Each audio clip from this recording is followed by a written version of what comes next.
యుద్ధంలో గెలవడమంటే శత్రువుని చంపడం కాదు, శత్రువుని ఓడించడం. ఓడించడమే యుద్ధం లక్ష్యం. ఇప్పుడు పాకిస్తాన్ విషయంలోనూ ఇండియా ఇదే ఫాలో అవుతున్నట్లు అనిపిస్తోంది. ప్రతీకారమంటే విధ్వంసం మాత్రమే కాదు, కోలుకోలేని దెబ్బ కొట్టడం. భారత్ కొడుతున్న ఒక్కో దెబ్బకు పాక్ ఇంచించులో షేక్ అవుతోంది. పెహల్గాం ఉగ్రదాడికి ప్రతీకారంగా భారత్ సర్కార్ తీసుకుంటున్న చర్యలకు పాకిస్తాన్కు మతిపోతోంది. ఇండియా మొదలుపెట్టిన ట్రేడ్ వార్తో ఏం చెయ్యాలో దిక్కుతోచని స్థితిలోకి వెళ్లిపోయింది ఆ దేశం. ఈ వాణిజ్య యుద్ధం పాక్పై ఎలాంటి ఎఫెక్ట్ చూపనుంది? పాకిస్తాన్ను భారత్ అష్టదిగ్బంధనం చేస్తోంది. దాయాది దేశాన్ని ఆర్థికంగా దెబ్బకొట్టేందుకు వ్యూహాత్మకంగా ముందుకెళ్తోంది. ఈ క్రమంలోనే పాక్ను మరో చావు దెబ్బకొట్టింది ఇండియా. పాక్ నుంచి వచ్చే అన్ని రకాల దిగుమతులపై నిషేధం విధించింది. తదుపరి ఉత్తర్వులు వచ్చే వరకు ఈ నిషేధం అమల్లో ఉంటుందని కేంద్ర వాణిజ్య మంత్రిత్వ శాఖ ఉత్తర్వులు జారీ చేసింది. దీని ప్రకారం పాకిస్తాన్ నుంచి భారత్ ఎలాంటి వస్తువులను దిగుమతి చేసుకోదు. అలాగే పాకిస్తాన్కి కూడా అన్ని రకాల ఎగుమతుల్ని పూర్తిగా నిలిపివేసింది. ప్రత్యక్ష ఎగుమతులు, దిగుమతులతో పాటు పరోక్ష దిగుమతుల్ని కూడా రద్దు చేసింది. ఈ నిర్ణయం వాణిజ్య ఆర్థిక రంగాల్లో పాక్పై ఒత్తిడి తీసుకొచ్చేందుకు భారత్ చేపట్టిన దీర్ఘకాలిక వ్యూహాల్లో ఓ భాగంగా చెప్తున్నారు.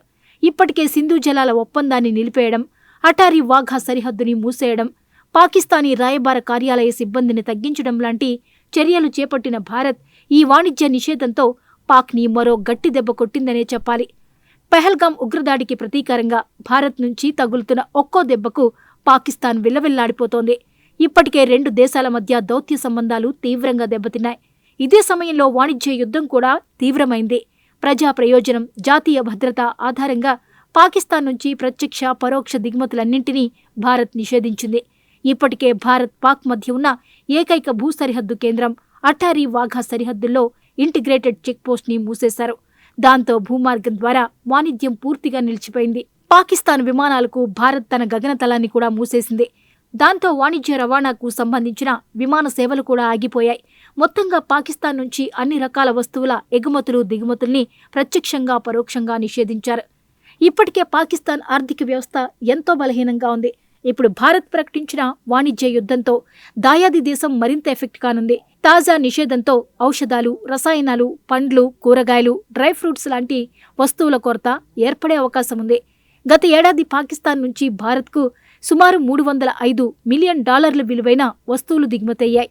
ఆ లెక్కను చూస్తే పాకిస్తాన్ ఇప్పుడు భారీగా నష్టపోయే అవకాశం కనిపిస్తోంది.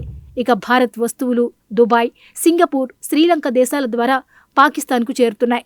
పాకిస్తాన్ కూడా భారత వాణిజ్య ఆంక్షలను అధిగమించేందుకు కొన్ని వస్తువుల్ని దుబాయ్, సింగపూర్, కొలంబో ఓడరేవుల ద్వారా పంపుతోంది.